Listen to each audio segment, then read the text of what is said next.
Mabuhay mga kamahalika! Narito na naman po tayo upang pag-usapan at tungkol sa barya. Narito po sa ating harapan ang 1 peso Andres Bonifacio. Ito po ang pag-uusapan natin sa araw na ito. Pero bago ang lahat, kung di ka pa nakapag-subscribe, click the like button and subscribe at click mo na rin ang notification bell para ma-update ka sa mga susunod na video na ilalabas ko. Simulan na po natin. Ito po ang 1 peso Andres Bonifacio.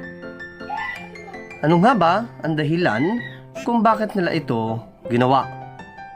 Ito po ay upang bigyan ng paggunita ang ikasandaang kaarawan ni Andres Bonifacio na siyang ama ng ating katipunan. Dumako na po tayo sa features ng baryang ito. Issuer, Philippines. Period, Republic. Type, non-circulating coin. Ibig sabihin, ito po ay hindi ginamit sa ating sirkulasyon. So, ilang tao lamang ang nakakaalam na may ganitong uri ng barya. Year 1963. Value 1 peso. Currency peso. Composition silver 90%. Ibig sabihin 90% po na ito ay gawa sa silver. Weight 26 grams. Diameter 38 millimeter. Shape round. Technique milled. Demonetized? Yes, so ibig sabihin hindi na po sila gumagawa ng ganitong uri ng barya. Number and number sign 15259. References KM number sign 193. Sean number 31. Commemorative issue 100th birth anniversary of Andres Bonifacio 1863 to hanggang 1963. Ngayon, dadako na tayo sa obverse ng ating barya. Makikita po natin sa gitna ay ang larawan ng ating ama ng katipunan na si Andres Bonifacio. Sa kanang bahagi, makikita natin ang 1863 ayun ang taon kung kailan siya ipinanganak. At yung 1963 naman, yun yung taon ng ikasandaan ng kanyang kapanganakan. Sa taas na bahagi, makikita natin ang salitang Andres Bonifacio Centenary.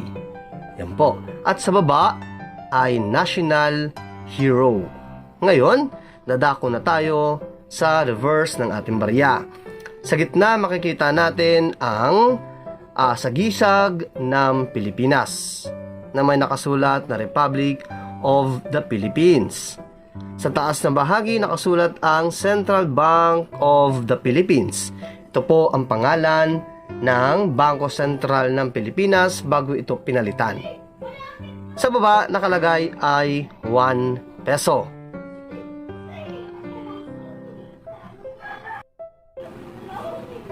Dumako na po tayo sa pinakahihintay ng lahat.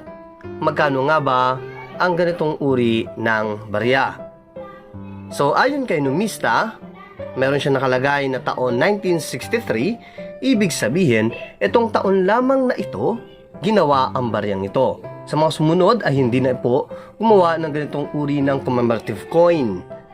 So meron siyang 100,000 examples. So ibig sabihin, ito po yung piraso ng ginawa. Extra fine, meron pong halagang 1,013 pesos. Yung kanya namang almost uncirculated ay meron ding ganitong halaga na 1,013 pesos. At yung kanyang uncirculated na merong halagang 1,225 pesos. Ito po ang presyo na ibinigay ni numista. No? So meron pa po tayong iba pang pagkukunan. So, nakalagay din dito kay numista yung kanyang rarity, rarity index, no? 35. So yung 0 ang pinaka-common, so 100 yung pinaka-rare. So nasa 35 siya. Ang bullion value naman, na itong bullion value, ito po yung halaga ng silver kada kilo.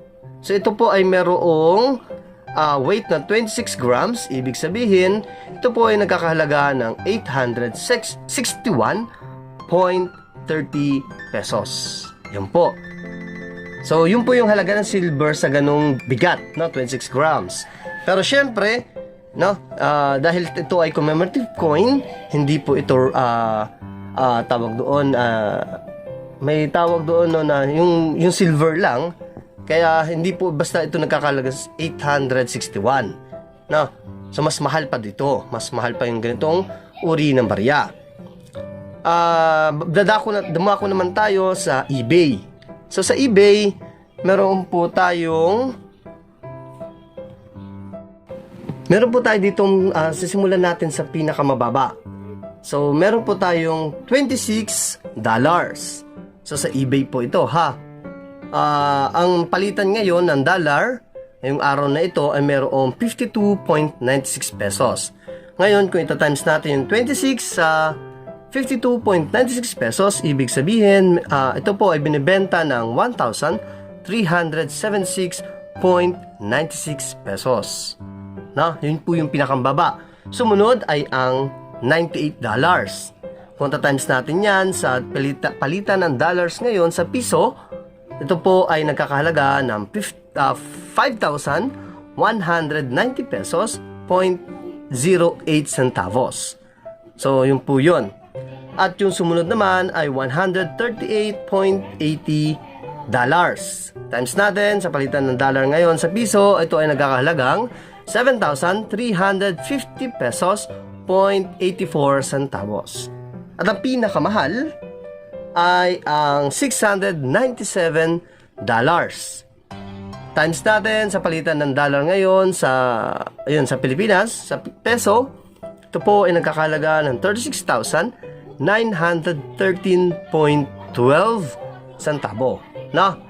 So, paalala po doon sa mga bago pala po sa channel natin, ang eBay po ay hindi po yan fix. So, ito ay selling platform. So, ibig sabihin, kung ikaw nagbebenta, nasa sayo kung magkano ang ituturing o magkano ang ilalagay mong presyo sa coin na iyong ibebenta.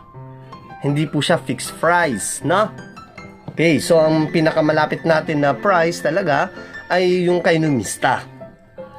Ayan. So, sana na may napulot kayong bagong kaalaman at impormasyon patungkol sa ating mga barya. Muli, itong inyong kamaharlika na nag-iiwan ng isang kataga. Ang barya ay kayamanan ng ating bansa. Ikaw, kayamanan ka ba niya? Maraming salamat po.